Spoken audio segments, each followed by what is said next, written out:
To my online class. দেখো, আজ আমরা একটা গুরুত্বপূর্ণ ক্লাস নিতে চলেছি এবং এই ক্লাসটি হলো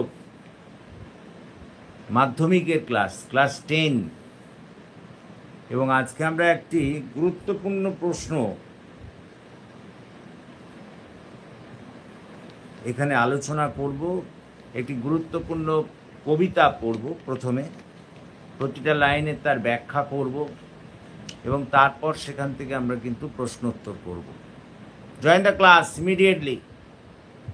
দেখো, আজকে তাহলে আমরা তোমাদের ক্লাস 10-এর একটি গুরুত্বপূর্ণ কবিতা, তার প্রতিটি পংক্তির ব্যাখ্যা করব এবং তার সারমর্ম আমরা জানব এবং ঠিক তেমনইভাবে আমরা তার থেকে যেসব প্রশ্ন এবং উত্তর, যে প্রশ্নগুলো হতে পারে সেই প্রশ্নগুলোর মধ্যে আলোচনা করব এবং তার উত্তরও লেখাব এক এক করে।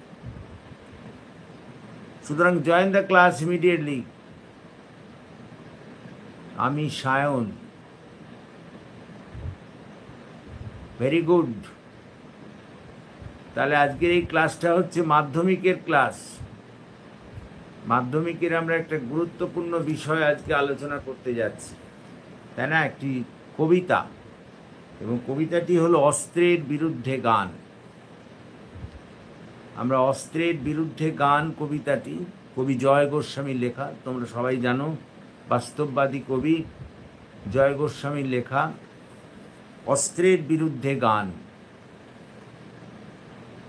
এই কবিতাটি আজকে আমরা পাঠ করব এবং তার থেকে প্রশ্নোত্তর করতে শুরু করব। So join the class immediately. Clear? তাহলে আজকে আমরা যে কবিতাটি পড়তে চলেছি সেই কবিতাটি হলো কিন্তু অস্ত্রের বিরুদ্ধে গান, জয় গোস্বামীর লেখা। আচ্ছা, এই কবিতাটি পাঠ করার আগে জয় গোস্বামী সম্পর্কে দু একটা কথা আমরা বলে নিই। দেখো, জয় গোস্বামী হচ্ছেন একজন প্রতিবাদী কবি। প্রতিবাদী কবি, একজন বলতে পারো বাস্তববাদী এবং প্রতিবাদী কবি। তিনি বাংলা কাব্য সাহিত্যে বেশ কিছু কবিতা বা কাব্য রচনা করেছেন।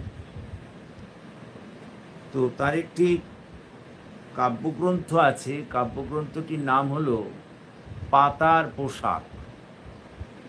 সেই পাতার পোশাক থেকেই কিন্তু এই অস্ত্রের বিরুদ্ধে গান এই কবিতাটি নেওয়া হয়েছে।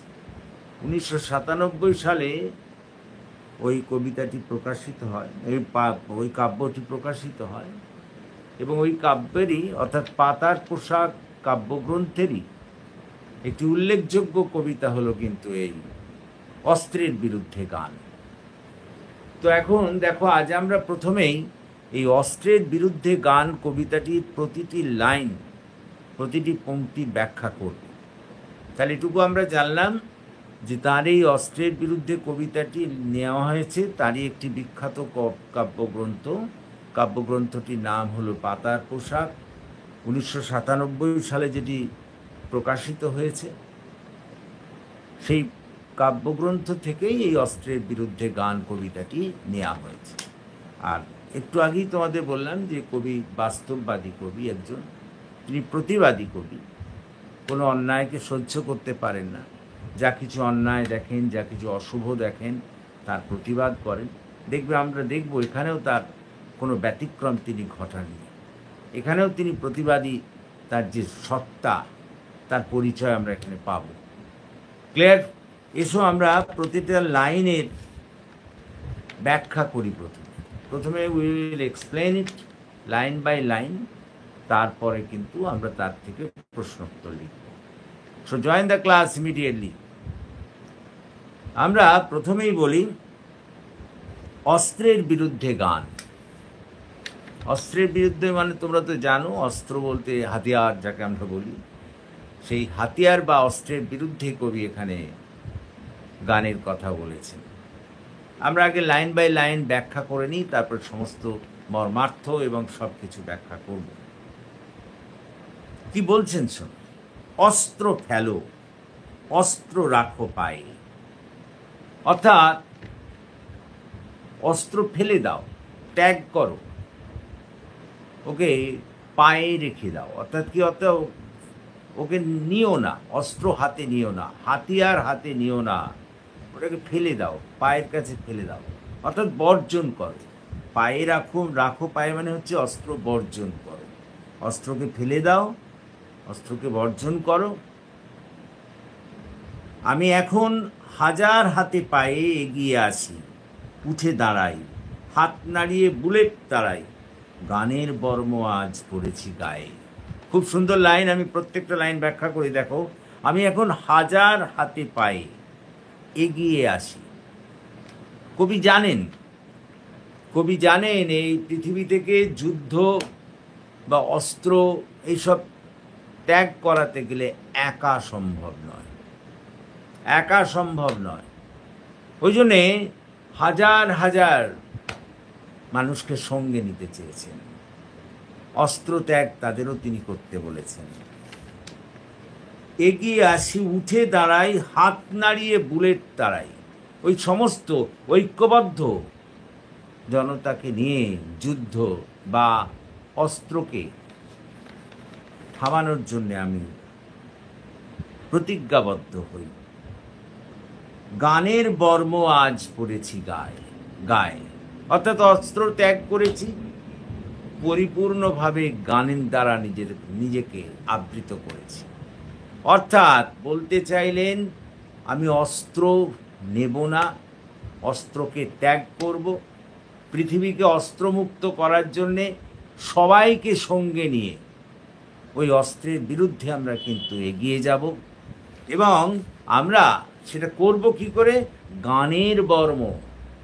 অর্থাৎ গানের বর্ম তোমরা মানে তো জানো, আচ্ছাদন। অর্থাৎ গানের মোড়কে নিজেদের মুড়িয়ে নিয়ে আমরা অস্ত্রকে ত্যাগ করব। কথাটা বোঝার চেষ্টা করো। আমরা আজকে যেটা করছি সেটা হচ্ছে অস্ত্রের বিরুদ্ধে গান, কবিতাটি পাঠ করছি। এই কবিতার কবি হলেন জয় গোস্বামী। তিনি হলেন একজন বাস্তববাদী কবি এবং তিনি এখানে একটা চরম সত্যের প্রতি আলোকপাত করেছেন।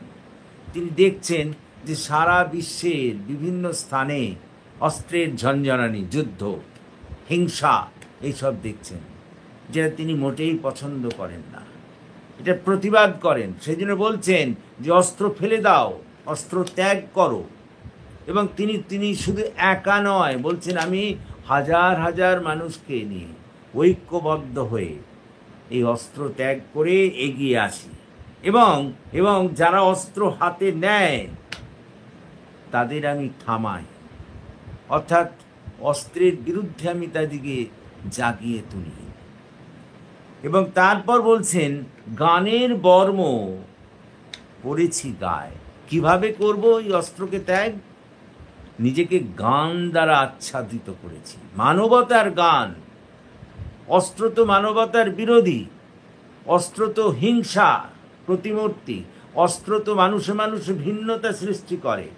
সেই জন্য আমি কি করেছি না, গানের মোড়কে নিজেকে, মানবতার গান, শুধু গান নয়, মানবতার গানের মোড়কে নিজেকে মুড়েছি। এই গান দিয়েই আমি ওই অস্ত্রের বিরুদ্ধে জয়ী হতে চাই। সকলকেই এই মানবতার মন্ত্রে দীক্ষিত করে, মানবতার গানে, অর্থাৎ সবার উপরে মানুষ সত্য, তাহার উপরে কিছু নাই, এই গান দ্বারা সকলকে আমি ঐক্যবদ্ধ করে অস্ত্রের বিরুদ্ধে, বা মানবতার গান বলতে বোঝায় যে মানুষ সত্য, মানুষ সত্য, অন্য কোনো কিছু আর সত্য নয়। ওই যে যুদ্ধ, হিংসা, ওগুলো মানবতা বিরোধী। ওই মানবতা বিরোধী, অর্থাৎ ওর দিয়ে মানুষকে মারা যায়, মানুষকে বাঁচানো যায় না, মানুষকে উন্নত করা যায় না। আমি চাই সব মানুষকে নিয়ে এগিয়ে যেতে। সুতরাং সেই কারণে মানবতার গান আমি গাই, সবাইকে মানবতার মন্ত্র দ্বারা আমি দীক্ষিত করি, করে আমি এগিয়ে যাই কার বিরুদ্ধে? অস্ত্রের বিরুদ্ধে। এই যে দেখো, এখানে এই কথাটা বলছে, অস্ত্র ফেলো, অর্থাৎ তিনি সবাইকে বলছেন যে তোমরা অস্ত্র পরিত্যাগ করো, অস্ত্র রাখো পায়ে, অর্থাৎ কি বলতো, ওকে বর্জন করে দাও, কাছেই আসতে দিও না অস্ত্রকে। আমি এখন হাজার হাতে পায়ে এগিয়ে আসি। হাজার হাতে পায়ে মানে একা তিনি নন, সবাইকে নিয়ে, কথাটা বোঝার চেষ্টা করো, তিনি সবাইকে নিয়ে কি বলতো এগিয়ে আসতে চান, অস্ত্রের বিরুদ্ধে প্রতিবাদ করতে চান, অস্ত্রের বিরুদ্ধে মানবতা বাদকে প্রচার করতে চান। মানবতাবাদের মন্ত্রে, অর্থাৎ সবার উপরে মানুষ সত্য, সব কিছুই আমাদের মানুষের উন্নতির জন্যে করতে হবে, এই মন্ত্রে সবাইকে দীক্ষিত করে আমি অস্ত্রের বিরুদ্ধে তাদিকে নিয়ে গিয়ে চলি। হাত নাড়িয়ে বুলেট তাড়াই, অর্থাৎ অর্থাৎ যেখানেই কেউ যুদ্ধ বা অস্ত্র নিয়ে এগিয়ে আসে আমরা তার বিরুদ্ধে প্রতিবাদ করি। গানের বর্ম পড়েছি গায়ে, গোটা নিজেকে আমি কি দিয়ে আচ্ছাদিত করেছি? মানবতার গানে। মানবতার গানে, মানুষের উন্নতির জন্যে, মানুষকে উন্নত করার জন্য আমি দীক্ষিত হয়েছি। সেই কারণে ওই অস্ত্র হলো যেহেতু মানবতাবাদ বিরোধী, ওর বিরুদ্ধে আমি কি বলতো লড়াই শুরু করেছি। একা নয়, হাজার হাজার, ওই যে বলেছে হাজার হাতে পায়ে, অর্থাৎ হাজার হাজার মানুষকে নিয়েই আমি এগিয়ে এসেছি। গান তো জানি একটা দুটো, হ্যাঁ, গানের যে সংখ্যা আমার মধ্যে অনেক বেশি তা নয়, তা খুবই কম। আঁকড়ে ধরে শেখর কুটো, ওই যে মানবতার গান যেটা জানি ওটাকেই আমি আঁকড়ে ধরেছি, ওটাকেই আমি কিন্তু এগিয়ে নিয়ে যেতে চাই। রক্ত মুছি শুধু গানের গায়ে, যত কিছু আমি হিংসা দেখি, যত কিছু ওই বিদ্বেষ দেখি, তাকে আমি সব কিছু জয় করি আমার মানবতার গান দিয়ে। তোমরা যেমন রুমাল দিয়ে মুছে নাও না কোনো কিছু, রক্ত বা জল টল, তেমনি কবি বলছেন মানবতার গান দিয়ে আমি ওই সব রক্তকে মুছি, মানে ওই যা হিংসা, যাকে বিদ্বেষ, সেগুলোকে জয় করতে চাই মানবতার গান দিয়ে। মাথায় কত শকুন বা চিল, দেখো এই শকুন বা চিল বলতে ওই দুষ্টবুদ্ধি সম্পন্ন লোকেদের কথা বলা হয়েছে, যারা যুদ্ধ সৃষ্টি করে, যারা হিংসার প্রতীক, তাদের কথা বলা হয়েছে, যে তারা আমাদের ওপর দৃষ্টি বা নজর রাখে। হ্যাঁ, সেকেন্ড স্ট্যান্ডার্ডেই বলছি, গান তো জানি একটা দুটো, অর্থাৎ অনেক গান আমি জানি না, আমি ওই শুধু মানবতার গানটাই জানি। আঁকড়ে ধরে শেখর কুটো, ওই মানবতার গানটাকেই আমি আঁকড়ে ধরে এগিয়ে চলি। রক্ত মুছি শুধু গানের গায়, যখনই কোনো হিংসা কিছু আসে তাকে জয় করি আমি ওই মানবতার গান দিয়ে। মাথায় কত শকুন বা চিল, আমার মাথার মানে আমার চারপাশে রয়েছে একদল মানুষ যারা হচ্ছে দুষ্টবুদ্ধি সম্পন্ন। শকুন চিল এরা হচ্ছে দুষ্টবুদ্ধি সম্পন্ন মানুষের প্রতীক। আমার শুধু একটা কোকিল, আমার সঙ্গে আছে কিন্তু কোকিল মানে তারুণ্যের প্রতীক। অন্য সব পাখি থাকতে কেন কোকিলকে বাছলেন? কোকিলকে বাছলেন এই কারণে, কোকিল হলো তারুণ্যের প্রতীক, নবযৌবনের দূত। সেই জন্য বলছেন মাথায় আমার কত শকুন চিল, চারদিকে অনেক দুষ্টু মতিসম্পন্ন মানুষ আছে, কিন্তু তাতে যায় কি আসে আমার? আমার শুধু একটা কোকিল, আমার সঙ্গে আছে তারুণ্যের শক্তি, গান বাঁধবে সহস্র উপায়ে। আরে ওরাই তো মানবতার মন্ত্রে দীক্ষিত হয়ে ওদের বিরুদ্ধে, অর্থাৎ ওই দুষ্টু মতি সম্পন্ন ব্যক্তিদের বিরুদ্ধে লড়াই করবে। তাহলে দেখ, আমি সেকেন্ড স্ট্যান্ডার্ডের মানে আর একবার বলছি, গান তো জানি একটা দুটো, মানে আমি শুধু মানবতার গানই জানি। আঁকড়ে ধরে সে খড়কুটো, সেটাকেই আমি আঁকড়ে ধরেছি খড়কুটোর মতো। রক্তমুছি শুধু গানের গায়, যখন হিংসা বিদ্বেষ আসে আমি ওই মানবতার গান দিয়ে তাকে জয় করার চেষ্টা করি। মাথায় কত শকুন চিল, চারদিকে কত দুষ্টুমতি সম্পন্ন ব্যক্তি ঘুরে বেড়াচ্ছে যারা আমাদের ওপর নজর রেখেছে। আমার শুধু একটা কোকিল, আমার সঙ্গে আছে তারুণ্যের শক্তি, গান বাঁধবে সহস্র উপায়ে। ওরাই তো এই মানবতার গান গেয়ে ওইসব দুষ্টু চিল শকুন সবাইকে সরিয়ে দেবে, হিংসার বিরুদ্ধে ওরা লড়বে, ওরা একটা শান্তির বিশ্ব তৈরি করবে। এটা বুঝতে পারলি? হ্যালো, সেকেন্ড স্ট্যান্ডার্ডে বোঝা গেছে? হ্যালো নিরুপম, সেকেন্ড স্ট্যান্ডার্ডে বোঝা গেছে? কি বললাম বলতো? আমি বললাম যে আমরা খুব বেশি গান জানি না, আমরা জানি একটা দুটো গান। সেই গানটা কিসের গান? মানবতার গান। এবং সেই মানবতার গান দিয়ে আমরা কি করব? রক্ত মুছবো। রক্ত মুছবো মানে যত হিংসা ওইসব আসবে, গান মানবতার গান দিয়ে আমরা জয় করব। আর আমাদের চারপাশে অনেক দুষ্টুমতি সম্পন্ন ব্যক্তি আছে যারা আমাদের বিরোধিতা করবে, কিন্তু আমার ভয় নেই, আমার সঙ্গে আছে তারুণ্য, ওই যে কোকিল, তাদের দিয়েই তো আমি গান বাঁধাবো, তাদের দিয়েই তো আমি মানবতার গান গাইবো, তারুণ্যের শক্তিকে দিয়ে দিয়ে ওদের বিরুদ্ধে লড়বো। কাদের বিরুদ্ধে লড়বো? অস্ত্রের বিরুদ্ধে, হিংসার বিরুদ্ধে, স্বার্থপরতার বিরুদ্ধে, এসবের বিরুদ্ধে আমি লড়বো।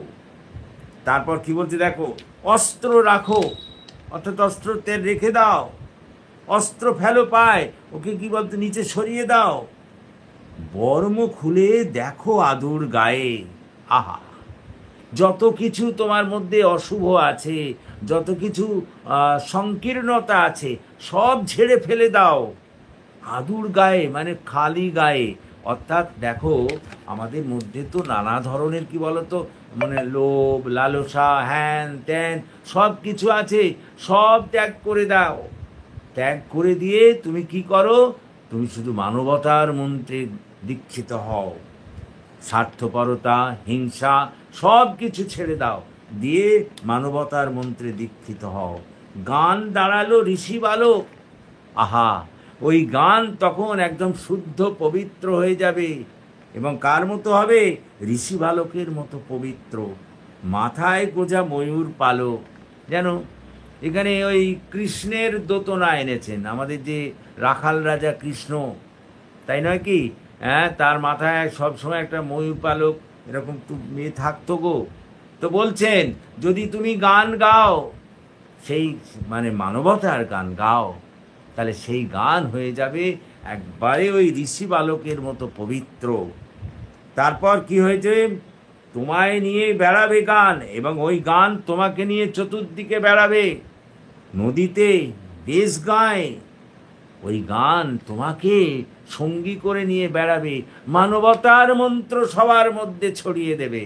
ওই যে তুমি মানবতার গান গাইছো, ওই গানই তোমাকে কাঁধে করে নিয়ে বেড়াবে সবার মধ্যে। কথাটা বোঝার চেষ্টা করো। কোথায় কোথায়? নদীতে, দেশ গায়ে। অস্ত্র ফেলো, অস্ত্র রাখে গানের দুটি পায়, অর্থাৎ অস্ত্র ফেলে দাও। ও কোথায় কোথায় ফেলে দাও? ওই মানবতার নিচে, মানবতার পায়ের নিচে। মানবতাকে ঊর্ধ্বে তুলে ধরো, অস্ত্রকে মানবতার পায়ের নিচে ফেলে দাও। অর্থাৎ মানবতাকে ছুঁতে দিও না। কিছু বুঝে উঠতে পারলে আমি কি বললাম? দেখো, এটা এরকম করে বলছি, আর একবার ভালো করে শোনো। যে কবি যখন জন্মগ্রহণ করেছিলেন, জানো, কবি যখন জন্মগ্রহণ করেছিলেন 1954 সাল, তো কবি যখন মানে দ্বিতীয় বিশ্বযুদ্ধোত্তর পর্বে তিনি জন্মগ্রহণ করেছেন। তো সুতরাং যুদ্ধের কথা তিনি শুনেছেন, দ্বিতীয় বিশ্বযুদ্ধের, এবং চারপাশে যে সমস্ত মনে করো হিংসা ইত্যাদি ইত্যাদি আছে, দেখেছেন সেগুলো কিভাবে মানুষের ক্ষতি করে। সেই কারণে তিনি যুদ্ধকে বন্ধ করতে চান, হিংসা বিদ্বেষকে বন্ধ করতে চান। আর সেই হিংসা বিদ্বেষ বন্ধ করার জন্যেই তিনি মানুষকে বলেছেন যে তোমরা অস্ত্র ফেলে দাও, অস্ত্র ফেলে দাও, অস্ত্র ত্যাগ করো। এবং তিনি শুধু একা নন, হাজার হাজার সঙ্গীকে নিয়ে তিনি বলছেন যে আমরা কি করব? মানবতার মন্ত্রে দীক্ষিত হব। মানবতা মানে মানুষের জয়গান গাওয়া, মানুষকে সমান, সব মানুষকে সমান চোখে দেখা, সব মানুষের সেবা করা, সব মানুষের উন্নতি করা। অর্থাৎ আমরা মানবতাবাদে বিশ্বাসী হব, মানুষের উন্নতি করব। যারা মানুষের বিরোধী তাদের বিরুদ্ধে আমরা লড়াই করব। এবং সেই জন্য একা তো হবে না, এই জন্য সবাইকে আমার সঙ্গে চাই।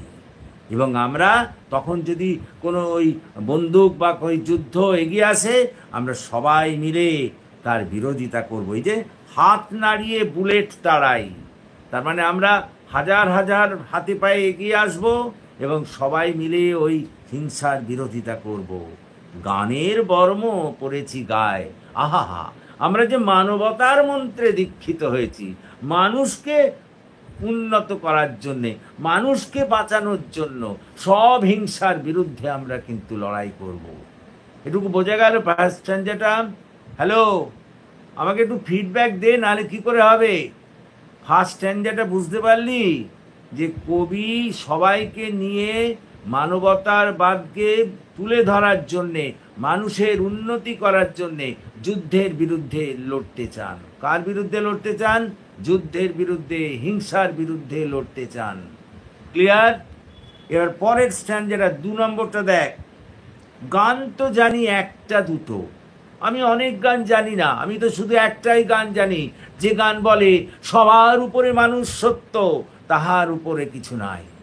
অর্থাৎ আমি মানবতার মন্ত্রে দীক্ষিত, মানুষের সেবায়, মানুষের সেবায়, পীড়িতের সেবায় আমি নিজেকে উৎসর্গ করতে চাই। যা কিছু মানব বিরোধী, তার আমি বিরোধিতা করতে চাই। সেই জন্যই তো বলছেন গান তো জানি একটা দুটো, বেশি গান আমি জানি না, আমি শুধু মানবতার গান জানি। আঁকড়ে ধরে সে কর্কুটো, ওই মানবতার গানটাকে আঁকড়ে ধরেই আমি এগিয়ে যাই। রক্তমুছি শুধু গানের গায়, যদি বাইরের থেকে কোনো হিংসা আসে তাকে প্রতিরোধ করি আমি এই মানবতার গান দিয়ে। তাকে ওই মানবতার গান শোনাই, তাকে হিংসা ত্যাগ করতে বলি, তার মধ্যে থেকে সংকীর্ণতা দূর করি, দূর করে তাকে সাধারণ মানুষের পর্যায়ে আমি নিয়ে আসি।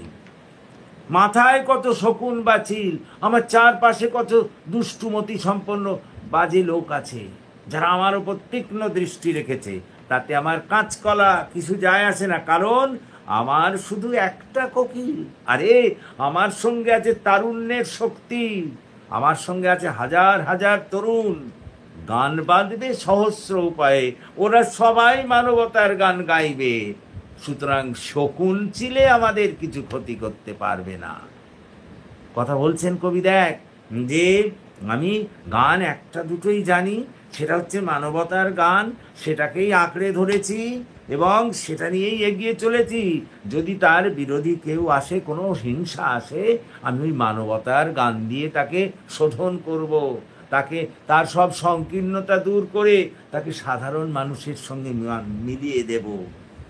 আমার চারদিকে কত শকুন চিল, মানে বাজে বাজে লোক, তারা ঘুরে বেড়াচ্ছে, তাতে আমার কিছু যায় আসে না। আমার সঙ্গে আছে তারুণ্য, তরুণ প্রজন্ম আমার সঙ্গে আছে, ওই তরুণ প্রজন্ম মানবতার গান নানাভাবে গাইবে এবং ওরা সবাই ওই হিংসা এবং যুদ্ধকে দূর করার কাজে লাগবে, সব মানুষকে শান্তির পথ দেখাবে, শান্তি এনে দেবে। লাস্ট, আচ্ছা এই সেকেন্ড স্ট্যান্ডারে বুঝতে পারলি? হ্যালো, এই মরেছে সেকেন্ড স্ট্যান্ডে, বুঝতে পেরেছিস? এবার থার্ড স্ট্যান্ডে আসছি। দেখ, অস্ত্র রাখো, অস্ত্র ফেলো পায়, দূর দূর অস্ত্র রেখে দাও, হিংসা ছাড়ো, ওকে সরিয়ে দাও। তারপর কি বলছেন? বর্ম খুলে দেখো আদুর গায়ে, নিজের মধ্যে যে সমস্ত সংকীর্ণতা আছে, বর্ম মানে তো আমরা জানি কি বলতো, এই সব এই যেমন মনে কর জ্যাকেট আর কি, বর্ম মানে হচ্ছে বুলেট জ্যাকেট, যাতে বুলেট মানে বন্দুক মারলেও কি বলতো তোর গুলি মারলেও লাগবে না। অর্থাৎ এখানে বর্ম বলছে যে সমস্ত সংকীর্ণতার বেড়াজাল যা তোমার ঘিরে আছে, তোমার মধ্যে যে স্বার্থপরতা আছে, যে সংকীর্ণতা আছে, যে ধরনের কি বলতো ভেদাভেদ জ্ঞান আছে, ওইসব ছেড়ে দাও, ওগুলোকে একেবারেই পাত্তা দিও না, ওগুলোকে সরিয়ে দাও। আদুর গায়ে, অর্থাৎ একেবারে ওইসব ছেড়ে দিয়ে সম্পূর্ণ খালি গায়ে হয়ে পড়ো, মানে যার মধ্যে কোনো ধরনের স্বার্থপরতা থাকবে না, কোনো ধরনের সংকীর্ণতা থাকবে না। তুমি সব মানুষকেই সমান বলে যখন ভাবতে শিখবে, সেই রকম একটা পরিবেশ সৃষ্টি করো। আর তখনই গান দাঁড়ালো ঋষি বালক, মাথা গোজা ময়ূর পালক। তখন ওই গান হয়ে উঠবে, যখন তুমি সব স্বার্থ ত্যাগ করতে পারবে, সংকীর্ণতা দূর করে ওই মানবতার গান গাইতে পারবে, তখন ওই গান হয়ে উঠবে শুদ্ধ। কেমন শুদ্ধ? একেবারে ঋষি বালকের মতো পবিত্র, রাখাল রাজা শ্রীকৃষ্ণের মতো তোমার কি বলতো এই গানও হয়ে উঠবে পবিত্র। তারপর কি বলছে, তোমায় নিয়ে বেড়াবে গান। তখন ওই ওই যখন পরিবেশ তোমার হবে, তোমাকে আর কিছু করতে হবে না, ওই গানই তোমাকে, ওই মানবতাবাদেরই গান তোমাকে নিয়ে চতুর্দিকে ঘুরে বেড়াবে। দেশ দেশান্তরে, নদী, গাছপালা, দেশ, গাঁ, সব জায়গায় তুমি ওই ওই মানবতার গান গিয়ে বেড়াবে। অস্ত্র ফেলো, অস্ত্র রাখো গানের দুটি পায়। অতএব অস্ত্র ত্যাগ করো, ওকে ওই মানবতার কাছে ওকে আত্মসমর্পণ করো। তাহলেই দেখবে জগতে শান্তি স্থাপিত হবে, কোনো হিংসা থাকবে না। Is it clear to you? এটা বোঝা গেছে নাকি বোঝা গেল না? হ্যালো, বোঝা গেছে? নিরুপম কি বলছে? লোভ লালসা কি বলছিস বল, বুঝতে পেরেছিস? ওরে বাবা, সোজা কথায় মানবতাবাদের মন্ত্রে দীক্ষিত হতে হবে। অতএব মানবতাবাদের মন্ত্রে দীক্ষিত হয়ে তার বিরোধী যা কিছু আছে, তার বিরোধী মানে কি? হিংসা, যুদ্ধ, ওগুলোই তো মানবতাবাদের বিরোধী। ওগুলোর বিরোধিতা করতে হবে এবং ওগুলো বিরোধিতা করে আমাদের সকলকে এগিয়ে যেতে হবে। তবেই তো আমাদের শান্তি স্থাপন করা সম্ভব হবে, তবেই তো মানবতাবাদের জয়গান গাওয়া যাবে। Clear sir? এখানে কোকিল বলতে, হ্যাঁ, কোকিল বলতে তারুণ্যের প্রতীক বোঝানো হয়েছে। নবযৌবনের দূত হলো কোকিল। কবি বলছেন যে আমার চারপাশে চিল শকুন মতো বাজে, চিল শকুন বাজে লোকদের প্রতীক। বলছেন যে আমার ওইসব বাজে লোকরা আছে, ভয়ে গেল ওরা আমার চারপাশে থাকলে, আমার সঙ্গে আছে কোকিল, মানে হচ্ছে নবযৌবনের দূত, তরুণ সম্প্রদায় আমার পাশে আছে। তারাই এই মানবতার গান গেয়ে ওই চিল শকুনদের দূর করবে। তারপর কি বলছে? গান বাড়লো, হ্যাঁ, গান দাঁড়ালো ঋষি বালক, যখন যখন তুমি সব সংকীর্ণতা ত্যাগ করে এই এই এই মানবতার গান গাইতে পারবে। দেখ দেখ, ভালো করে শোন। মনে করছি সুদের হিসেব, মনে আমি ওকে দুই দুই ভাবছি, অথচ মানবতার গান গাইছি, ওতে লাভ হবে না। আগে তোকে নিজেকে শুদ্ধ হতে হবে। নিজেকে শুদ্ধ হতে হবে মানে নিজেকে সব সংকীর্ণতা দূর করে ফেলতে হবে, সবাইকে সমান বলে মনে করতে হবে।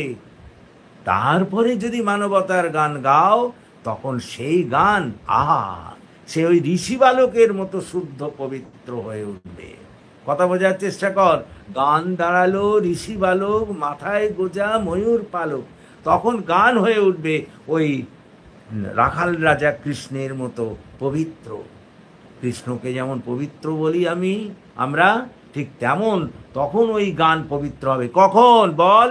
যখন তুমি সব সংকীর্ণতা ত্যাগ করে, লোভ লালসা স্বার্থপরতা ত্যাগ করে নিজেকে মানুষের সেবায় নিয়োজিত করতে পারবে, মানবতার মন্ত্রে দীক্ষিত করতে পারবে, তখনই কিন্তু তোমার ওই গান হয়ে দাঁড়াবে পবিত্র ঋষি বালকের মতো।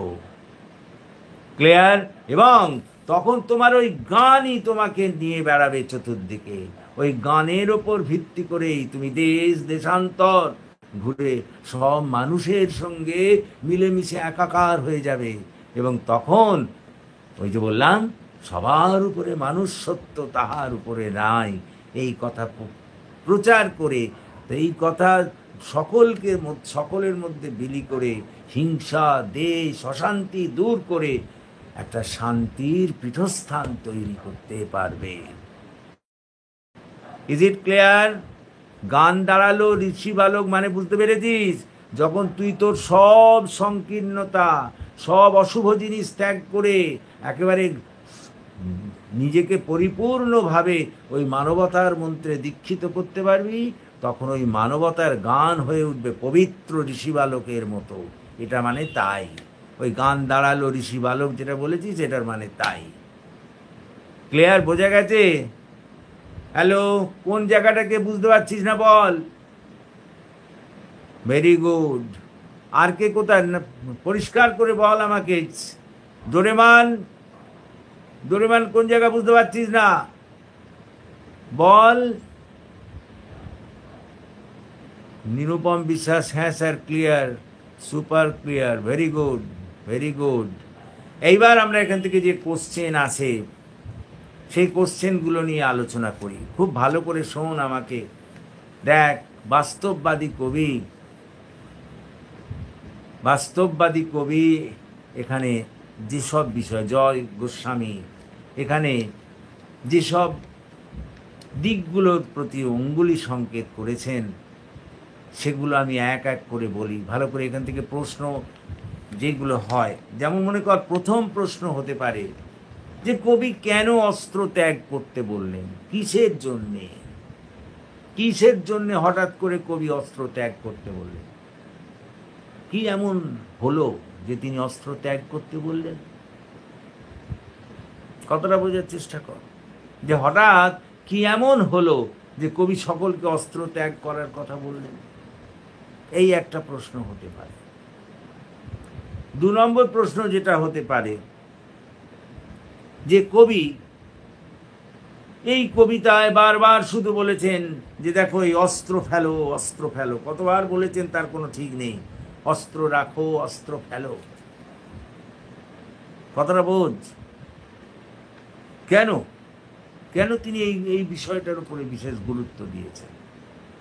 এটাও একটা বড় প্রশ্ন হতে পারে। 2 নম্বর, অস্ত্রের বিরুদ্ধে গান কবিতাটির নামকরণ দিতে পারে। কেন এরকম নামকরণ করা হয়েছে, তাই নাকি?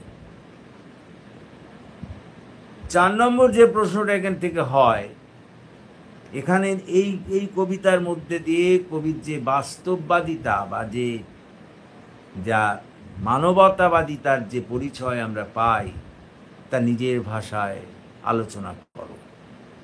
ক্লিয়ার? এই সব প্রশ্নগুলো এখান থেকে বড় প্রশ্ন হতে পারে। তারপরে এমনি তো যে কোনো লাইন তুলে তার ব্যাখ্যা চাইতেই পারে। এই যেমন তোরা আমাকে বলছিলিস গান দাঁড়ালো ঋষি বালক, এই পংক্তিটার ব্যাখ্যা করো। ছোট ছোট প্রশ্ন এগুলো হতে পারে, বা ওই কোকিলেরটা দিয়ে হতে পারে, বা রক্তমুছি ওই এই একটা আছে না, রক্তমুছি শুধু গানের গায়, এটা দিয়ে হতে পারে। এগুলো ছোট ছোট প্রশ্ন হবে। কিন্তু বড় প্রশ্নটা যেটা বলছি সেটা হচ্ছে কবি কেন অস্ত্র ত্যাগ করার কথা বললেন, অস্ত্র ফেলে দেওয়ার কথা কেন বললেন, কারণটা কি? আমাকে একটু ভালো করে শোন। তাহলে এই প্রশ্নটা একটু লিখে নে। আমি এটা আজকে আলোচনা করব এবং লেখাবো। প্লিজ এটা একটু লিখে নে যে কবি কেন অস্ত্র ফেলে দেওয়ার কথা বলেছেন বা ত্যাগ করার কথা বলেছেন, তা নিজের ভাষায় আলোচনা করো। প্লিজ এটা লিখে নে সবাই। আগে লিখে নে। আমি এটা আগে বোঝাবো, তারপরে লেখাবো। ক্লিয়ার? ভালো করে শুনতে হবে, ভালো করে শোন। দেখ, আগে এমনি বুঝে নে, বোঝাটা জরুরি যে কবি কেন অস্ত্র ফেলে দেওয়ার কথা বলেছেন। জানিস, কবি ছিলেন একজন, কবি ছিলেন না, কবি এখনো আছেন। কবি হলেন বাস্তববাদী কবি। হ্যাঁ, জয় গোস্বামী হলেন বাস্তববাদী কবি, প্রতিবাদী কবি। কোনো অন্যায় সহ্য করতে পারেন না। কবি খুব ভালো করে জানেন যে যে যুদ্ধ করে কোনো সমস্যার সমাধান করা যায় না, যুদ্ধ দিয়ে কোনো সমস্যার সমাধান করা যায় না। অথচ রাষ্ট্রগুলো, চোখের সামনে সব রাষ্ট্রগুলো তিনি দেখছেন, তারা এক প্রকার জোর করে অন্য রাষ্ট্রের উপরে যুদ্ধ চাপিয়ে দিচ্ছে। এবং এইরকম যদি যুদ্ধ চলতে থাকে তাহলে কিন্তু আমাদের এই মানব সভ্যতা বেশি দিন টিকবে না, তা কিন্তু ধ্বংস হয়ে যাবে। তাহলে এটা একটা জিনিস তিনি দেখলেন যে আজকে মানুষ হিংস্র হয়ে উঠেছে। মানুষ আজ নিজের স্বার্থপর হয়ে উঠেছে। নিজের স্বার্থ ছাড়া সে কিছু বোঝে না, এবং নিজের স্বার্থ পরিপূর্ণ করার জন্যে সে অপরকে হত্যা করতেও কুণ্ঠিত হয় না। এবং এই কারণে কবি দেখছেন যে প্রত্যেকটি দেশ তার সামরিক শক্তিকে বাড়াচ্ছে। হ্যাঁ, সামরিক শক্তিকে বাড়াচ্ছে। আজ এই অস্ত্র তৈরি করছে, কাল ওই অস্ত্র তৈরি করছে, এবং এইসব অস্ত্র তৈরি করে সে যেমন মানুষের ওপরে হুমকি দিচ্ছে, মানুষকে চোখ রাঙাচ্ছে, কেটে ফেলবো, মেরে ফেলবো ইত্যাদি, ঠিক তেমনি ভাবে অর্থের অপচয়ও করছে। হ্যাঁ, যে অর্থ মানুষের উন্নতিতে কাজে লাগানো যেত সেগুলোকে তারা খরচ করে ফেলছে এই সমস্ত অস্ত্র তৈরি করার কাজে। এবং কবি জানেন যে এই যে যুদ্ধ, এই যে অস্ত্র, এই দিয়ে মানুষের কোনো উন্নতি কোনোদিন করা যাবে না, এই দিয়ে মানুষের শুধু ক্ষতিই করা যাবে। সেই কারণে মানুষকে ক্ষতির হাত থেকে বাঁচাতে, মানব সভ্যতাকে ধ্বংসের হাত থেকে বাঁচাতে তিনি বুঝতে পেরেছেন যেটা প্রথম এবং প্রধান প্রয়োজন, সেটা হচ্ছে অস্ত্র ফেলে দেওয়া। অস্ত্রকে ত্যাগ করতে হবে। অস্ত্র না ত্যাগ করলে, অস্ত্রকে না ফেলে দিলে, মন থেকে হিংসা না দূর করতে পারলে কোনোদিনই কিন্তু মানব সভ্যতার উন্নতি করা যাবে না। সেই কারণেই তিনি অস্ত্র ত্যাগ করার কথা বলেছেন। হ্যাঁ, যুদ্ধ যত করবি, একটা যুদ্ধের থেকে আর একটা যুদ্ধ সৃষ্টি হবে, একটা হিংসা থেকে আর একটা হিংসা বাড়বে। অতএব মন থেকে এইসব হিংসা দূর করতে হবে, এইসব যুদ্ধ বন্ধ করতে হবে, তবেই তো মানব সভ্যতার উন্নতি হবে। সেই কারণেই কবি অস্ত্র ত্যাগ করার কথা বলেছেন। এটা হলো মোদ্দা কথা। এবার কিভাবে লিখবি একবারে পরিষ্কার করে শোন। বলবি, কবি জয় গোস্বামী একজন বাস্তববাদী কবি। তিনি আবার একদিক দিয়ে একজন প্রতিবাদী কবি। কোনো ধরনের অন্যায়কে সহ্য করতে পারেন না। বর্তমান পৃথিবীতে তিনি লক্ষ্য করেছেন যে প্রত্যেকটি দেশ আজ নিজের অস্ত্র সম্ভার বাড়াতে ব্যস্ত হয়ে পড়েছে, এবং তাদের এই অস্ত্র সম্ভার বাড়ানোর একটাই উদ্দেশ্য, সেটা হলো নিজেদের স্বার্থ চরিতার্থ করা, নিজেদের স্বার্থ পূরণ করা। এই অস্ত্র বা যুদ্ধের মাধ্যমে তারা একদিকে যেমন সাধারণ মানুষকে দাবিয়ে রাখতে চায়, ঠিক তেমনিভাবে এই সমস্ত অস্ত্র তৈরি করার জন্য অর্থের অপচয় করে। যে অর্থকে মানুষের কল্যাণে ব্যবহার করা যেত, সেই অর্থের তারা অপচয় করে। সেই অর্থকে তারা অপচয় করে এই অস্ত্র তৈরি করে। কথাটা বোঝার চেষ্টা কর। এবং সেই কারণেই কবি বলেছেন যে একটা যুদ্ধ আর একটা যুদ্ধ সৃষ্টি করে, একটা হিংসা আর একটা হিংসা সৃষ্টি করে। অতএব যুদ্ধ ত্যাগ করতে হবে, অস্ত্র ত্যাগ করতে হবে। আর তা করার জন্যেই কবি মানবতার গানের কথা বলেছেন। মানবতার গান দিয়েই মানুষের মধ্যে থেকে হিংসাকে দূর করা যেতে পারে। মানবতার মন্ত্রে যদি তাদেরকে দীক্ষিত করা যায়, তাহলে তাদের মধ্যে থেকে হিংসা, অশান্তি, স্বার্থপরতা, নীচতা সব দূর হয়ে যাবে। সেই কারণেই তো কবি ওই অস্ত্র ত্যাগ করার জন্যে বারবার তাদের আবেদন জানিয়েছেন, তাদের মনকে শোধন করতে চেয়েছেন মানবতার গান দিয়ে। সেই কারণেই তিনি বলেছেন, গানের বর্ম পরো, মানবতার গানের বর্ম পরো, অস্ত্র ত্যাগ করো। Is it clear? বোঝা গেছে? Please listen to me. ওরে বাবা, মোদ্দা কথায় চতুর্দিক হিংসায় ভরে উঠেছে। তো কবি বুঝতে পেরেছেন এই রকম যদি হিংসা বা যুদ্ধ বাড়তে থাকে তাহলে আমাদের মানব সভ্যতা ধ্বংস হয়ে যাবে। আর একটা জিনিস বুঝতে পেরেছেন যে এইসব দেশগুলো অস্ত্র তৈরি করতে গিয়ে ওদের অর্থকে অপচয় করছে, যে অর্থকে মানুষের কল্যাণে ব্যবহার করা যেত। সেই কারণেই কবি মনে করছেন যে যদি মানুষের মন থেকে এই হিংসা বা এই যুদ্ধকে দূর করা যায় তাহলে কিন্তু মানুষের উন্নতি হবে। সেই কারণেই কবি মানবতার গান দিয়ে ওদিকে শোধন করতে চান। ওদের মন থেকে হিংসা,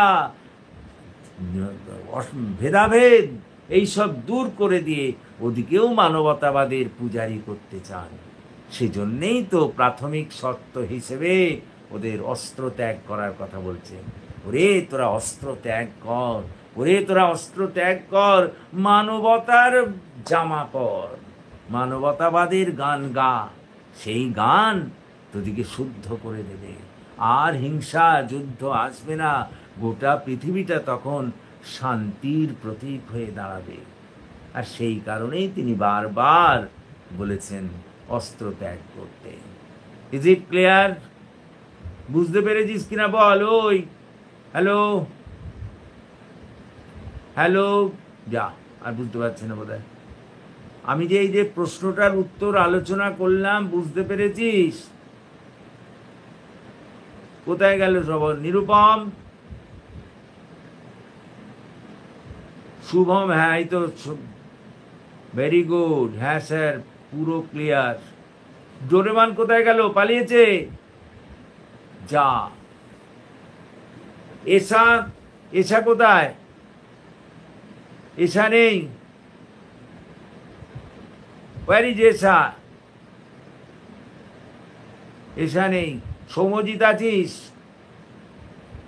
হ্যাঁ এবার লেখাবো, এটাই লেখাবো, দেখ না লিখিয়ে দিচ্ছি এক্ষুনি। লেখ, শুরু কর। রাইট ডাউন, লেখ। কবি জয়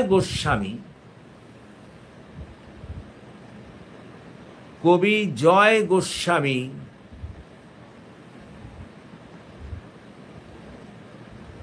একজন বাস্তববাদী কবি।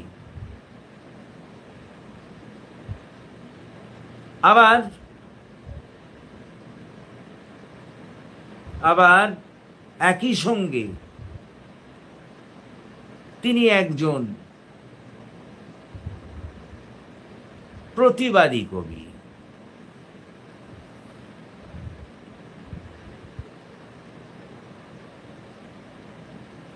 দেখেছিস, প্রতিবাদী কবি। তিনি কোনো ধরনের অন্যায়কে মেনে নিতে পারেন না। তিনি কোনো ধরনের অন্যায়কে মেনে নিতে পারেন না। দাঁড়ি, বর্তমান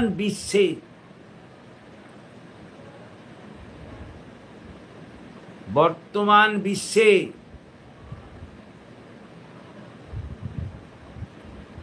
যুদ্ধ এবং হিংসার, বর্তমান বিশ্বে যুদ্ধ এবং হিংসার প্রসার দেখে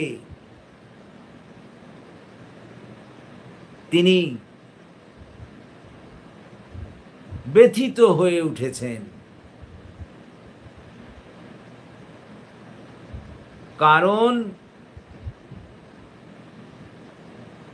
কারণ তিনি জানেন যে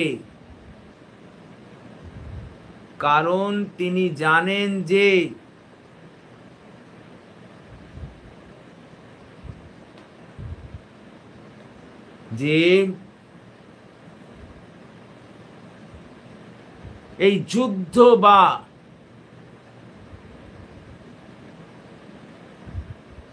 হিংসা দিয়ে কোনো সমস্যার সমাধান করা যায় না।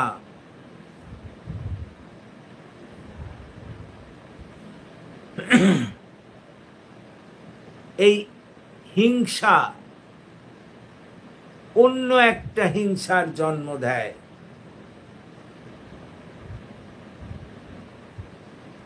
যুদ্ধ আরেকটা যুদ্ধের জন্ম দেয়।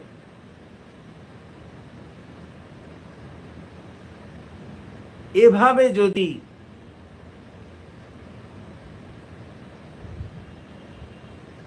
যুদ্ধ এবং হিংসা বৃদ্ধি পায়, তাহলে মানব সভ্যতা এভাবে যদি যুদ্ধ ও হিংসা বৃদ্ধি পায়, তাহলে মানব সভ্যতা ধ্বংস হয়ে যাবে। আবার প্যারাগ্রাফ করে, আবার তিনি এটা দেখেও ব্যথিত হয়েছেন,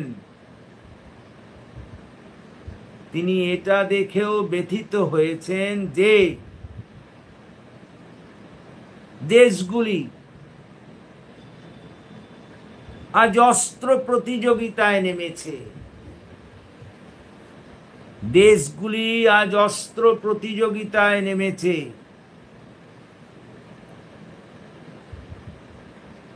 এবং তারা মানব কল্যাণে অর্থ ব্যয় করার পরিবর্তে, মানব কল্যাণে অর্থ ব্যয় করার পরিবর্তে সেই অর্থকে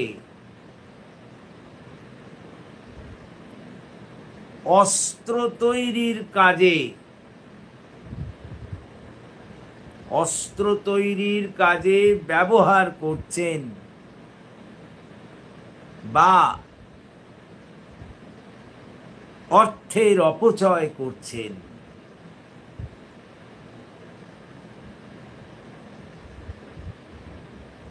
এই সব দেশগুলি একদিকে যেমন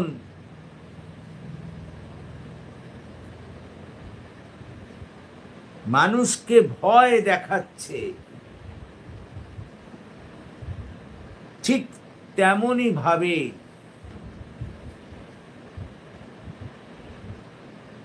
মানুষে মানুষে ভেদাভেদ সৃষ্টি করে তাদের ধ্বংসের পথ প্রশস্ত করছে।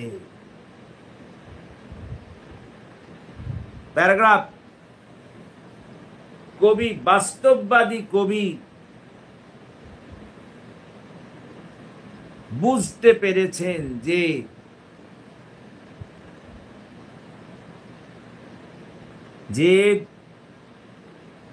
এহেন পরিস্থিতিতে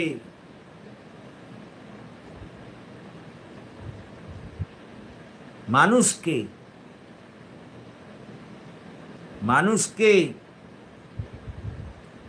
হিংসার হাত থেকে মুক্ত করতে হবে।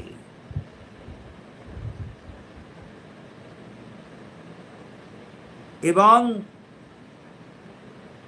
এটাও বুঝেছেন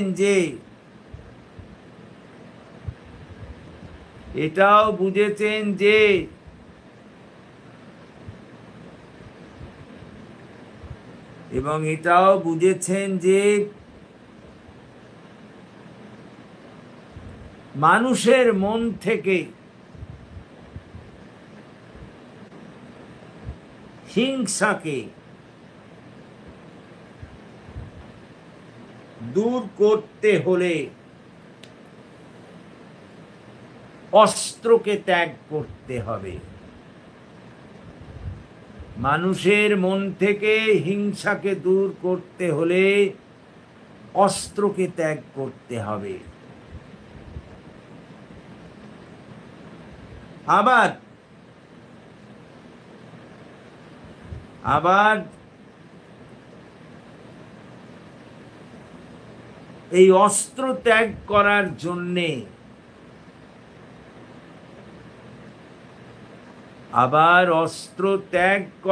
জন্যে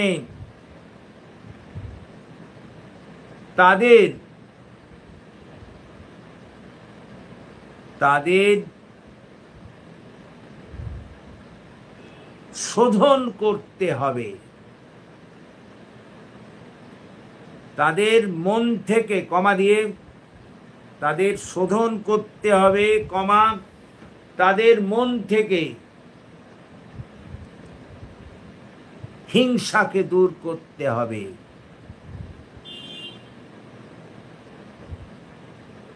কবি মনে করেন যে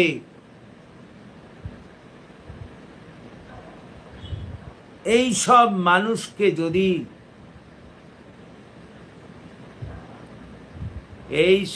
মানুষকে যদি মানবতাবাদের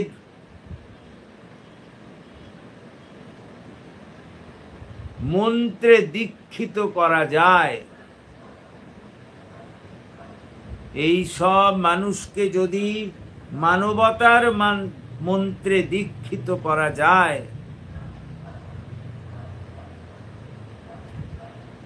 তবেই এই হিংসা থেকে তাদের মুক্ত করা যাবে। তারাও মানুষের কল্যাণে উদ্যোগী হয়ে উঠবে,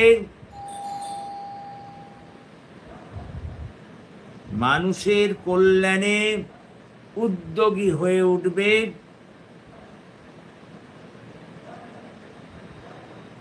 এবং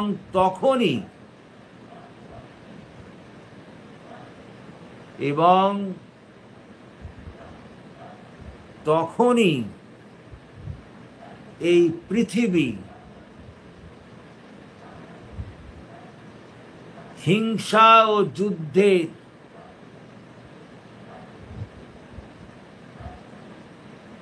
হাত থেকে মুক্ত হয়ে শান্তির পীঠস্থান হয়ে উঠবে।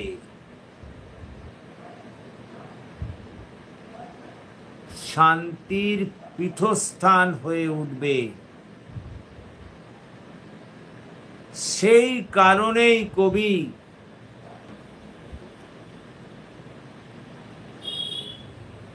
অস্ত্র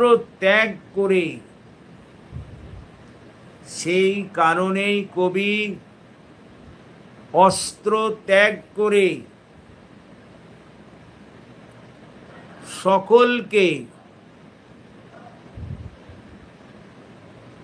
সকলকে মানবতাবাদের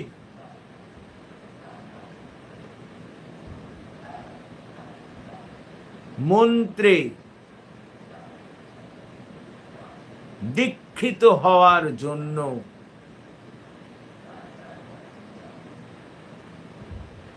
আবেদন জানিয়েছেন।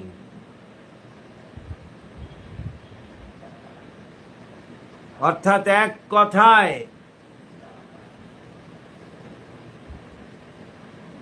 সকলকে অস্ত্র ত্যাগ করে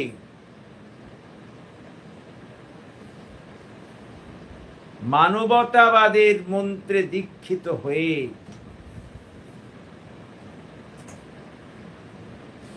মানুষের কল্যাণে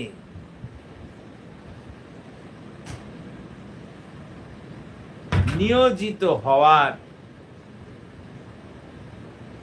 আবেদন জানিয়েছেন।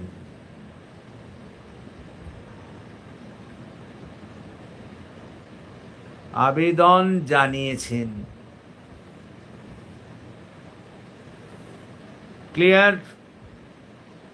এই হলো এই প্রশ্নটার উত্তর। This is very very important. মনে রেখো, এই প্রশ্নটা কিন্তু লিখতে দেয়। এর পরের যে প্রশ্নটা আমরা লিখব সেটা হলো অস্ত্রের বিরুদ্ধে গান কবিতাটির নামকরণের সার্থকতা আলোচনা করো। এটাও খুব ইম্পর্টেন্ট প্রশ্ন। অস্ত্রের বিরুদ্ধে গান কবিতাটির নামকরণের সার্থকতা আলোচনা করো। ক্লিয়ার? তাহলে আমরা একটু বলে নিই। বিষয়বস্তুটা তো তোদের জানাই, আমি এইমাত্র বললাম। শুধু সূচনাটা একটু যেমন করে করতে হয় নামকরণের, ওটা করবি। সেটা হলো বলবি যে কোনো কবিতায় নামকরণ প্রধান ফটকের, গৃহের প্রধান ফটকের মতো কাজ করে। প্রধান ফটক দিয়ে যেমন আমরা গৃহের অভ্যন্তরে প্রবেশ করতে পারি, ঠিক তেমনই ভাবে নামকরণের মধ্যে দিয়েও পাঠক পাঠিকারা ওই কবিতার মধ্যে প্রবেশ করতে পারেন। সেই কারণেই কবিরা নামকরণের উপরে বিশেষ গুরুত্ব দেন এবং তারা মূলত 3টি উপাদানের উপর ভিত্তি করে নামকরণ করেন। 1 বিষয়বস্তু, 2 মুখ্য চরিত্র এবং 3 কবিতার মধ্যস্থিত কোনো আকর্ষণীয় ঘটনা। কখনো কখনো অবশ্য তারা নিজেদের মনোভাবের ওপর ভিত্তি করেও নামকরণ করতে পারেন। এই 3টি উপাদানের মধ্যে কোনো একটির সঙ্গে যদি নামকরণের মিল দেখা যায়, তাহলেই নামকরণটিকে সার্থক বলা যাবে। কবিতাটা বিশ্লেষণ করে দেখা যায় যে কবি সমগ্র কবিতা জুড়ে একটাই আবেদন রেখেছেন, অস্ত্র ত্যাগ করার। কারণ তিনি মনে করেন যে মানুষ যদি অস্ত্র ত্যাগ না করে তাহলে হিংসার পরিমাণ দিন দিন বাড়বে। সেই কারণে তিনি মানবতার মন্ত্রে তাদের দীক্ষিত করে তাদের মনকেও মানবতাবাদী করে তুলতে চেয়েছেন এবং সেই কারণেই তিনি সমগ্র কবিতা জুড়ে অস্ত্র ত্যাগ করার কথা বলেছেন। অর্থাৎ অস্ত্র ত্যাগ করার বিরুদ্ধে কথা বললেন, আর নামকরণও করা হয়েছে অস্ত্র বিরুদ্ধে। তাহলে বোঝা যাচ্ছে যে এখানে নামকরণের সঙ্গে বিষয়বস্তু একটা বিরাট ঘনিষ্ঠ সম্পর্ক আছে। সেই কারণে বলা যায় যে নামকরণটি সার্থক হয়েছে। হ্যাঁ নিরুপম, কি বলছিস বল? Hello Nirupam, tell me.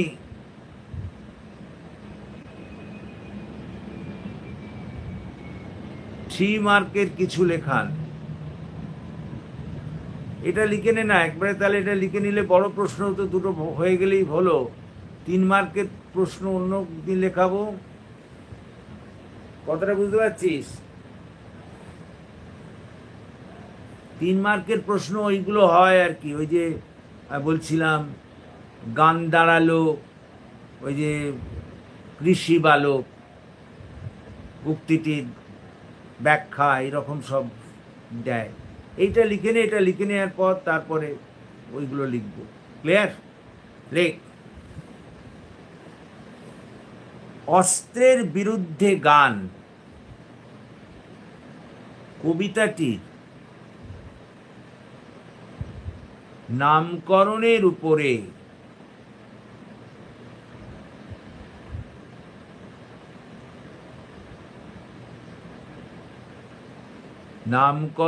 উপরে আলোকপাত করতে গিয়ে বলা যায় যে বলা যায় যে যে কোনো কবিতার নামকরণ সেই কবিতায়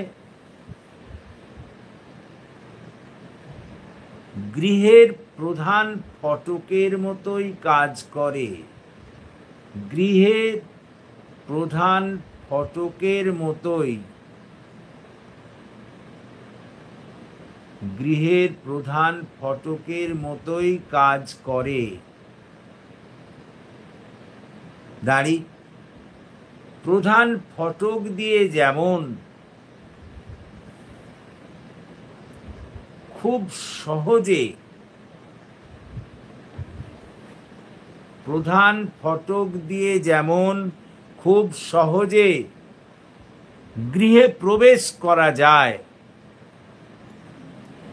ঠিক তেমনি ভাবে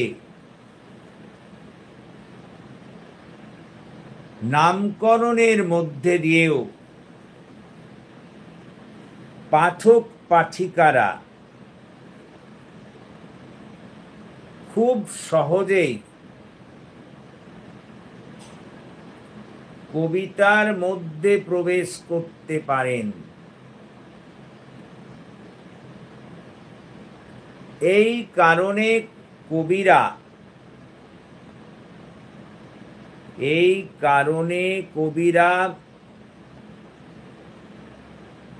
নামকরণের উপরে বিশেষ গুরুত্ব আরোপ করেন। এই কারণে কবিরা নামকরণের উপরে বিশেষ গুরুত্ব আরোপ করেন। দাঁড়ি তারা মূলত কবিতার বিষয়বস্তু, মুখ্য চরিত্র, কবিতার বিষয়বস্তু, মুখ্য চরিত্র কিংবা কবিতা মধ্যস্থিত কোনো আকর্ষণীয় ঘটনার উপর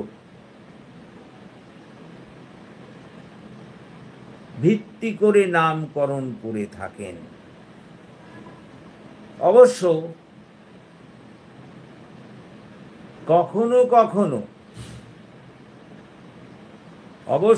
কখনো কখনো কবিরা নিজেদের মনোভাবের উপর ভিত্তি করেও নামকরণ করে থাকেন।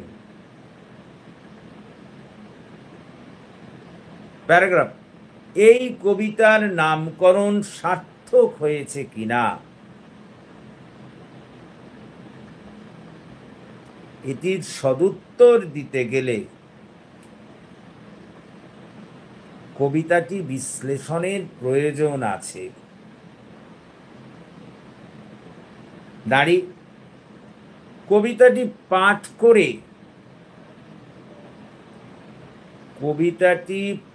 করে দেখা যায় যে বাস্তববাদী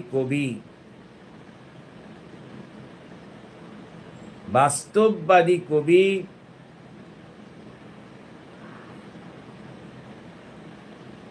জয় গোস্বামী এখানে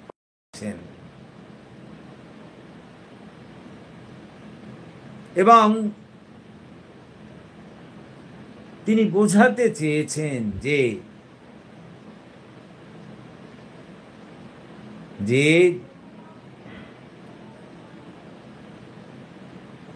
যে অস্ত্র বা হিংসা দিয়ে কোনো সমস্যার সমাধান করা যায় না। হিংসা আরো একটা হিংসার জন্ম দেয়।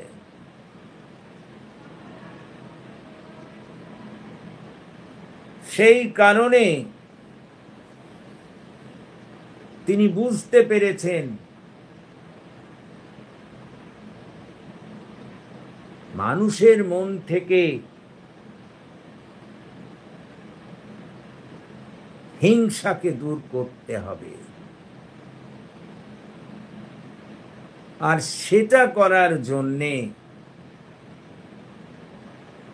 অস্ত্র ত্যাগ করতে হবে।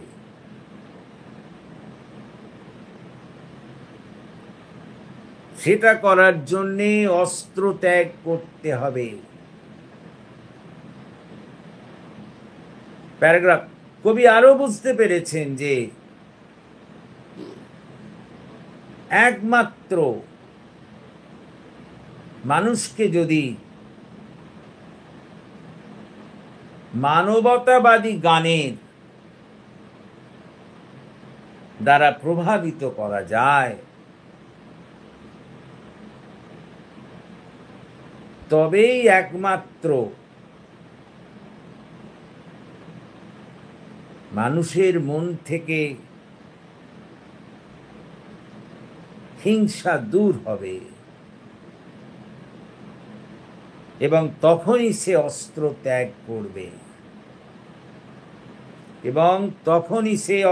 ত্যাগ করবে এই কারণে প্যারাগ্রাফ করে এই কারণে দেখা যায় যে সমগ্র কবিতা জুড়ে তিনি একদিকে যেমন মানবতাবাদের জয়গান গেয়েছেন, একদিকে যেমন মানবতাবাদের জয়গান গেয়েছেন, অন্যদিকে তেমনি অস্ত্রের বিরুদ্ধেও গান গেয়েছেন, এই কবিতার প্রায় প্রতিটি ছত্রে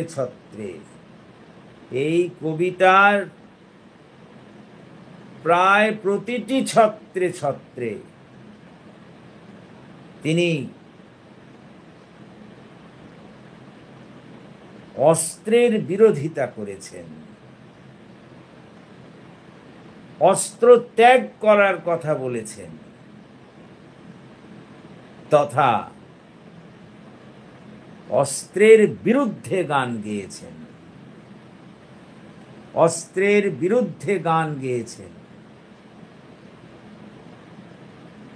প্যারাগ্রাফ সুতরাং সারা কবিতা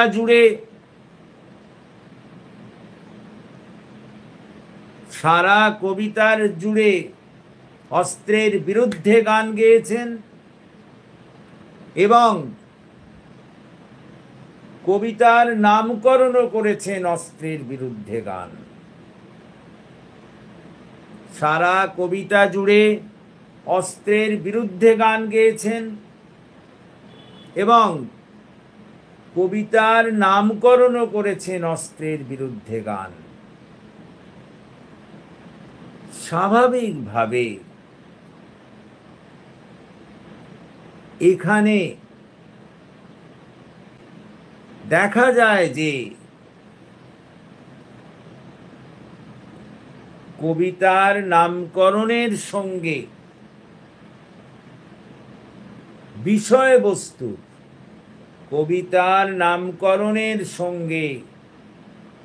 বিষয়বস্তুর একটা ঘনিষ্ঠ সম্পর্ক, কবিতার নামকরণের সঙ্গে বিষয়বস্তুর একটা ঘনিষ্ঠ সম্পর্ক গড়ে উঠেছে। সেই কারণে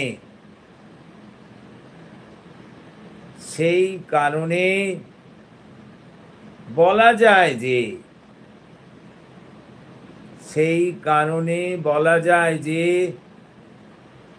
এই কবিতাটির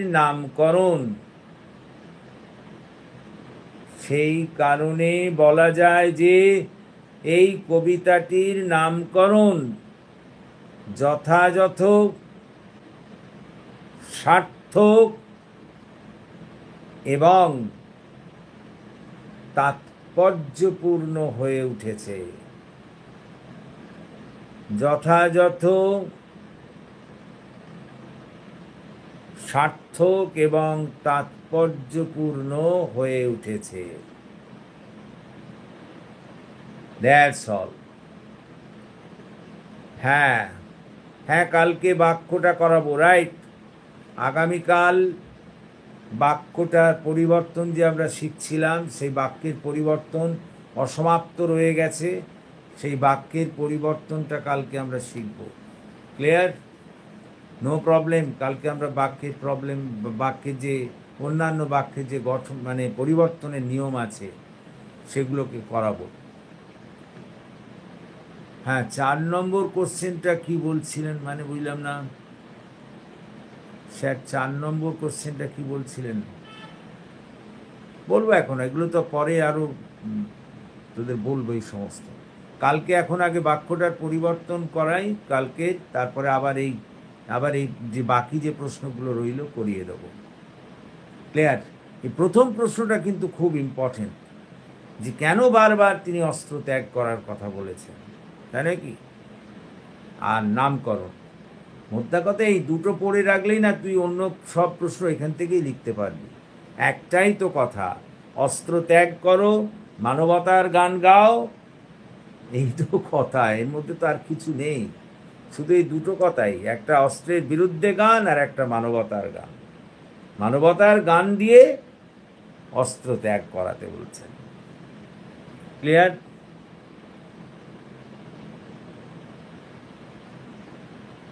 হ্যাঁ, 4 নম্বর কোশ্চেনটা বলুন। শুধু আনসারটা কাল বললেই হবে। 4 নম্বর কোশ্চেনটা আমি তোদের কি বললাম?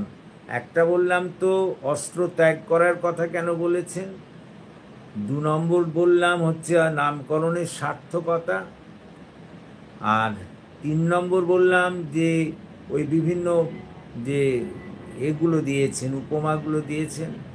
আর 4 নম্বর হচ্ছে যে কবি তার এই কবিতায় কিভাবে মানুষকে অস্ত্র ত্যাগ করার কথা বলেছেন, কিভাবে মানুষ সেটা সম্পূর্ণ করবে সেটাকে দেখিয়েছেন। এগুলো আমরা লেখাবো এখন, we will let you know পরে। ঠিক আছে, তাহলে আমরা আশা করি তোমরা বুঝতে পেরেছো। আজকে আমরা এখানে থামবো, we will stop here today. Clear? আজকে আমরা থামবো, পরে কালকে আগামীকাল আমরা বাক্যটার করে নেব, তারপরের দিন আমি বাকি ওই 4 নম্বর যেসব কোশ্চেনগুলো বললাম ওগুলো বলে লিখিয়ে দেব। ক্লিয়ার? আর ওদিকে সিন্ধু তীরে কবিতার যে পড়িয়েছি, বা অদল বদল, সেদিন তো অদল বদল পড়ালাম বোধ হয়, অদল বদলও তো পড়িয়েছি। অদল বদলেরও তো কোশ্চেন লেখা বাকি আছে। অদল বদল পড়ালাম তো, লাইন বাই লাইন পড়ালাম না? ইয়েস, অদল বদল পড়িয়েছি না? ওই যে ঈশা ভ্যাম পড়ালাম তো। এশা কোথায়? এশা বলতে পারবে তো? অদল বদল পড়ালাম তো, কোথায় এশা? তোরা ছিলিস না? হ্যালো নিরুপম, ছিলিস না? হ্যাঁ, অদল বদল আমি পড়িয়েছি তো। তাহলে তুই বোধহয় আবার সেদিনে বোধহয় ঘুমিয়ে পড়েছিলিস রে, এই মরেছে। অদল বদল হ্যাঁ পড়িয়েছি আমি, কিন্তু অদল বদল পড়িয়েছি, লাইন বাই লাইন পড়িয়েছি। তারপরে তোর এশা আছিস? হ্যালো এশা, প্রেজেন্ট আছিস? নেই তো, আমার মনে হয় এশার কাছে আছে।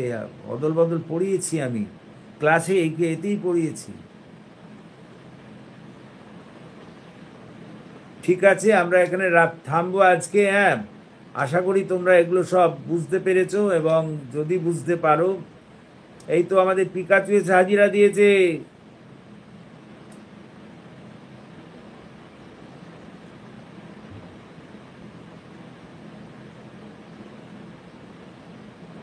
ভয় লাগছে, আমি কি পাস করতে পারবো স্যার? হ্যাঁ, কেন পারবি না?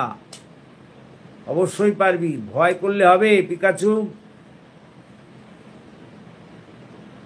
কোনো অসুবিধে নেই, ভয় করবি না। কথাটা বুঝতে পারছিস?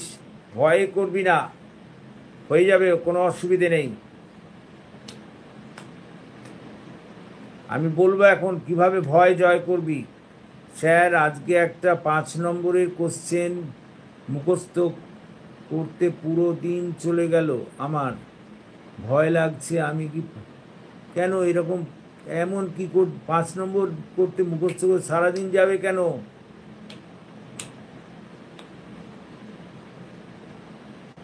ভয়কে জয় করতে হবে। নিরুপম ঠিক বলেছে, কথাটা বুঝাচ্ছিস? ভয়কে জয় করতে হবে। কোশ্চেনটা কি যে এত মুখস্থ করতে তো দেরি হলো কেন? কি কোশ্চেন, কোন, কি কবিতার না কিসের? পিকাচু কিসের বল না, আমাকে পরিষ্কার করে খোলসা করে বল। তার তো নানা রকম ওষুধ আছে ভয় দূর করার।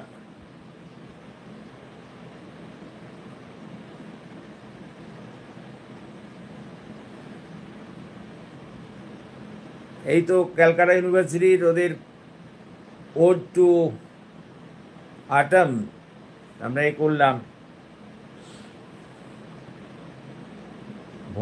ভয় পাবি না, ভয়কে জয় করতে হবে, বুঝতে পেরেছিস? কোনো অসুবিধা হবে না।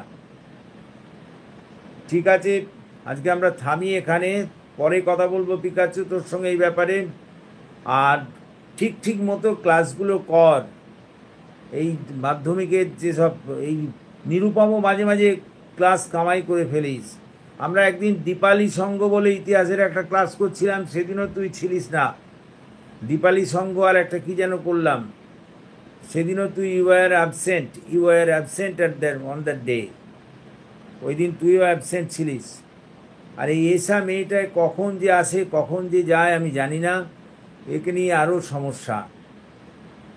আর এই তবু সৌম্যজিৎ থাকে তবু।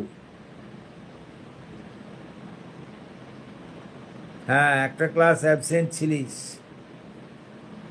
ঠিক আছে, থাক, আর ক্লাস অ্যাবসেন্ট করবি না।